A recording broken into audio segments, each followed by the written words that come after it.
Tikrai svarbu dalyvauti plaučių sveikatos patikrinime, nes visoje šalyje tikslingai tikrinant plaučių sveikatą pavyksta anksti diagnozuoti plaučių vėžį ir kitas kvėpavimo takų ligas. Žinome, kad jei tai nustatysime ankstyvoje stadijoje, gydymas bus daug sėkmingesnis. Pirminis kriterijus atitinkančių pacientų vertinimas atliekamas telefonu. Jis trunka apie 20 minučių ir jį atlieka slaugytojas. Jis užduos keletą paprastų klausimų apie gyvenimo būdą, šeimos ir ligos istoriją. Jei bus nustatyta kokia nors rizika, jums bus atliktas plaučių kompiuterinės tomografijos tyrimas, kuris paprastai atliekamas bendruomenės aplinkoje. Labai patogu nuvykti į prekybos centrą arba tokią automobilių stovėjimo aikštelę kaip ši. Jums bus nurodytas adresas, kuriuo turite atvykti. Kai atvyksite į skyrių, ant durų bus ženklai, nurodantis, kur turite eiti.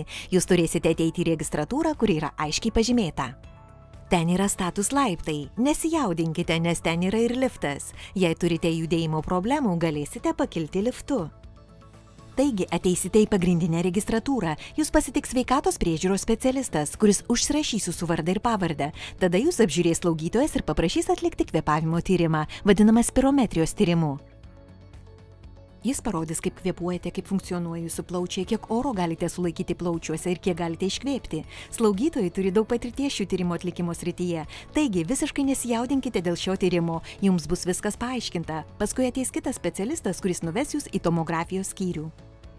Sąžiningai pasakysiu, kai gavau laišką, abejojau, galvojau apie tai, bet turiu 2 metų prancūzų buldogą ir noriu būti su juo iki gyvenimo pabaigos. Jei ką nors galima padaryti, tada man nėra ko nerimauti. Jei tai paliksite, niekada nesužinosite, o tada jau bus per vėlu. Taigi, jums bus atliekama kompiuterinė tomografija. Tai ne magnetinio rezonanso tomografija, apie kurią galbūt esate girdėję. Tai labai atvira, nėra jokių tikrų garsų.